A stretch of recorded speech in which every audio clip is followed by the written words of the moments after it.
one of the most successful series is definitely the Seven Wonders series. You have the Seven Wonders board game, you have Seven Wonders duels, you have Seven Wonders architects, and now you have Seven Wonders dice. What it is? Well, let's take a look very quickly, and then I'll let you know what I think about it. To set up a game of Seven Wonders dice is extremely simple. The game comes with this tray, and if you open it, you have 10 dice. So essentially, the game is already set up. You give to each player one of these laminated boards, and these boards are slightly asymmetrical. You have the wonders here that gives you different bonuses. You also have this science track that gives you different abilities. And then you have the resources. Some resources are more expensive for some players, and some resources are less expensive for other players. Another things you can notice on this board are this circle on the bottom. This indicates money, and the circle indicates is the starting amount of money that you have. During your turn, you have 3 actions to take: build a building, build a monument, or pass and get money. On each turn, a player would roll the dice, and then you have a configuration like this. Each die represents the buildings that you can activate. Then based on the color, and the icon will give you spatial roles on columns that you can activate. At the corner, you see the cost that every player have to pay if they want to utilize a specific die. So for example, if I want to utilize this brick and we get the resources, all we have to do is spend 3 money. And so to spend 3 monies, what I will do is darken 3 of these coins. And after that, I can check the brick building over here has a 0. That means it does not require any resources. And so I can cover in this way. This is, as you see, essentially is a roll and write game. You roll some dice. Players simultaneously select the die that they want to do, spend the according cost, and cross off or get the benefits on their sheets. So the important thing is, if you select a specific die, you don't actually take it because multiple players can choose the same die during their turn. Before we dig into all the specifics of each buildings, let's take a look at the iconography. And I'm telling you, there's lots of iconography over here. First of all, I will start from the resources here. Here you have 6 different resources.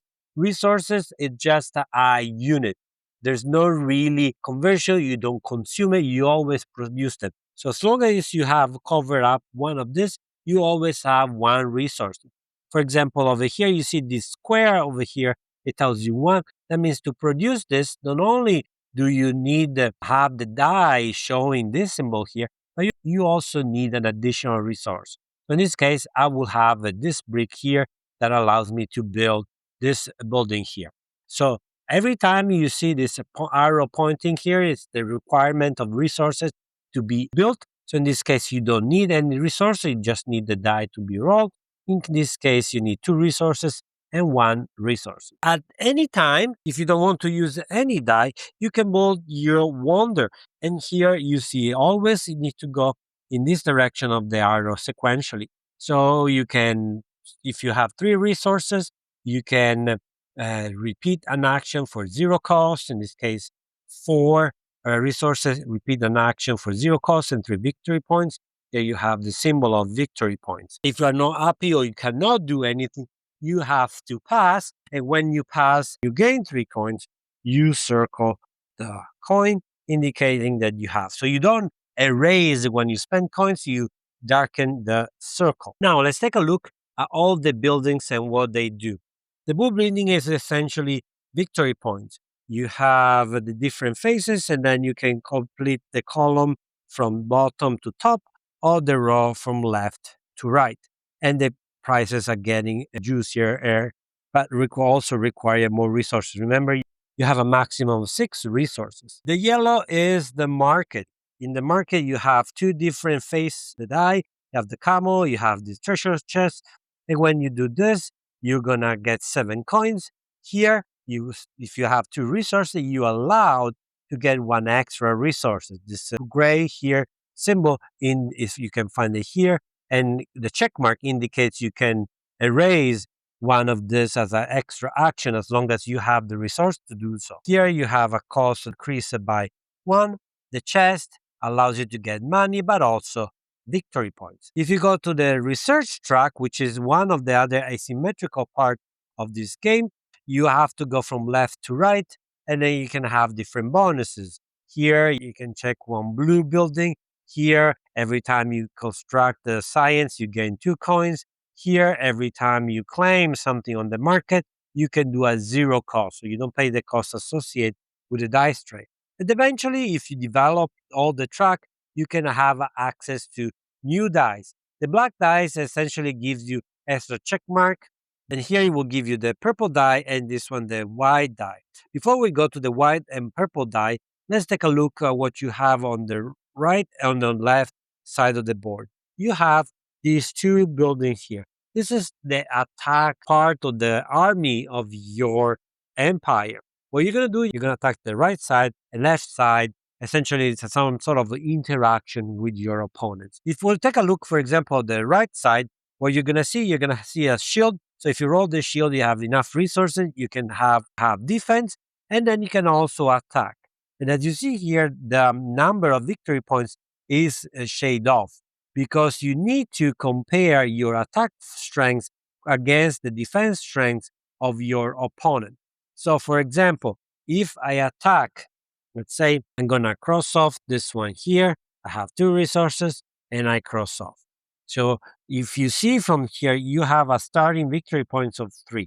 So, I check the defense of my right opponent, but I need to check on the left side of my opponent. If as 1 defense, what I'm going to do is subtract the value of defense to the 3 number here. So for example, if it has 1 defense, I will do 3 minus 1 is 2. And so I'm going to write here 2 victory points.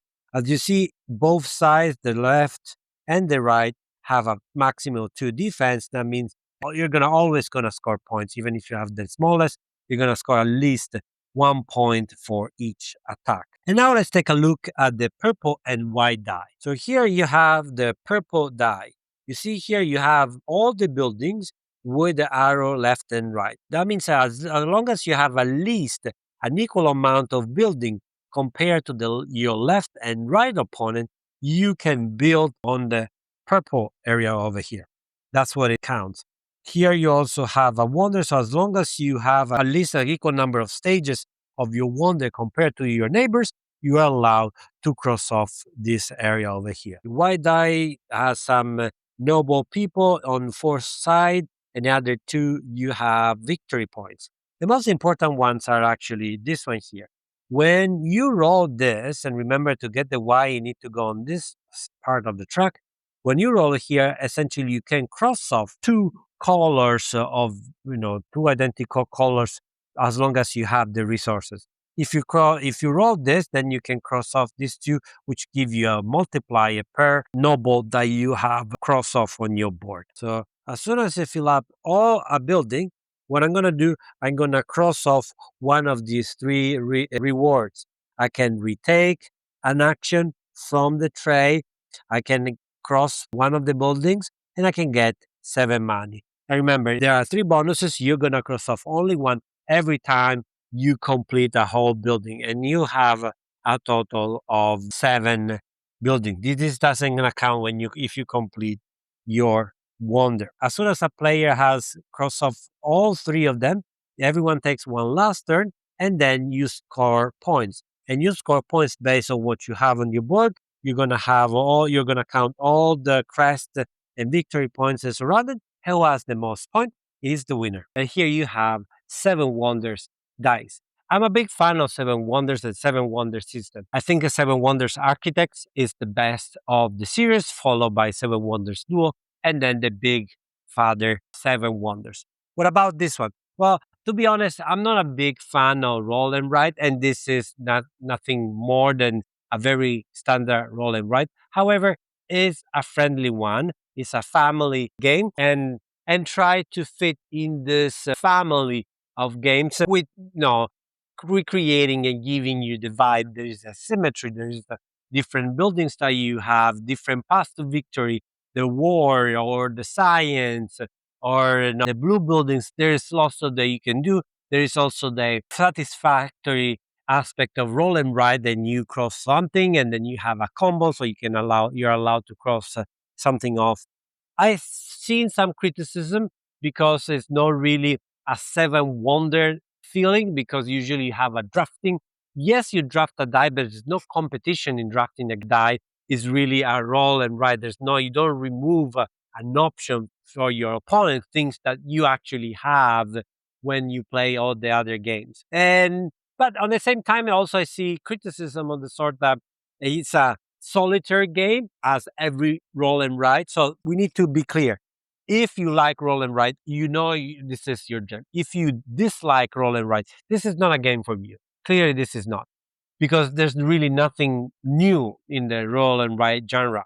If you like roll and write, or you don't mind the roll and write, and you like the Seven Wonders universe, this is something that you want to check out. So when I hear people saying that this is solitaire, Seven Wonders is not a very interactive game. Yes, you have the drafting, but that is all. The war is minimal. There's definitely that kind of patch. I feel always patch interactive part of the game, but it's not very strong throughout all the games, any one of them. Maybe dual Seven Wonders dual, because it's dual, it's more confrontational. You have that feeling of interaction. But the other two big games are definitely not very interactive. Just a race to victory points, a race to complete maybe a wonder, or go for science track. And this is the same. It's a race to complete buildings, to claim the three bonuses, and trigger the end of the game. But at the same time, you don't need to race there. You can slow down and spreading your points homogeneously throughout the board. So again, this is something that as soon as you see the review, as soon as you see that it's a Seven Wonders universe, as soon as you know it's a true roll and write game, you know if you like it or you don't like it. Simple as that. It goes to 7 players, as many of the big guys they do, and you have this innovative way of marking. You don't have a dry eraser, which is often quite messy. You have this pencil, and then you have a cloth to erase. They work very nicely. And my instinct at the beginning was to actually write very hardly. But if you write as you would write with a pencil, they work just fine. They erase very nicely, and the board doesn't take any harm on that. So kudos to the component and the way they solve, maybe in a more environmentally friendly option. And so here, Seven Wonders Dice. Thank you, Asmode and Repos, to send me this review copy. And thank you, all of you, to made it so far. Please don't forget to check my other social media, and please subscribe, like this video, share with your friends. You know the drill. This is not your first YouTube video. Am I right? Thank you very much, and see you next time. Ciao.